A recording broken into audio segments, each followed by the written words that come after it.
معزز سامعین، قرآن مجید میں ارشاد باری تعالیٰ ہوتا ہے، بے شک قارون موسیٰ علیہ السلام کی قوم سے تھا، پھر اس نے بغاوت کی اور ہم نے اس کو اتنے خزانے دیے جن کی کنجیاں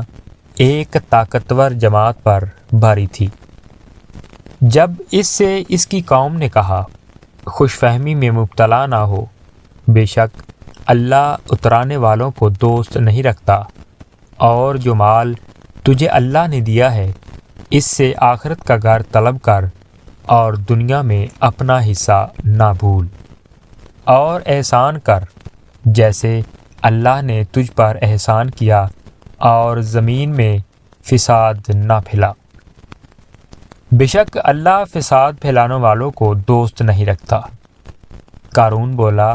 یہ مجھے ایک علم سے ملا ہے جو میرے پاس ہے، اور کیا اسے یہ نہیں معلوم کہ اللہ نے اس سے پہلے وہ قومیں ہلاک فرما دیں جن کی قوتیں اس سے سخت تھیں اور مال اس سے زیادہ، اور مجرموں سے ان کے گناہوں کی پوچھ نہیں۔ تو اپنی قوم پر نکلا اپنی آرائش میں، بولے وہ جو دنیا کی زندگی چاہتے ہیں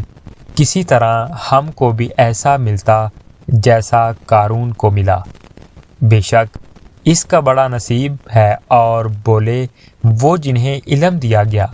خرابی ہو تمہاری، اللہ کا ثواب بہتر ہے اس کے لیے جو ایمان لائے اور اچھے کام کرے، یہ انہی کو ملتا ہے جو صبر والے ہیں۔ بس ہم نے اس کو اور اس کے گھر والوں کو زمین میں دھنسا دیا، تو اس کے پاس کوئی جماعت نہ تھی کہ اللہ سے بچانے میں اس کی مدد کرتی، اور نہ وہ بدلہ لے سکا۔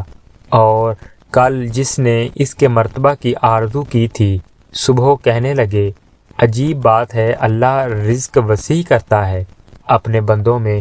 جس کے لیے چاہے، اور تنگی فرماتا ہے۔ اگر اللہ ہم پر احسان نہ فرماتا تو ہمیں بھی دھنسا دیتا۔ اب معلوم ہوا کہ کافروں کا بھلا نہیں، یہ آخرت کا گھر ہم ان کے لیے کرتے ہیں جو زمین میں تکبر نہیں چاہتے اور نہ فساد پھیلاتے ہیں، اور اچھا انجام پرہیزگاروں کا ہی ہے۔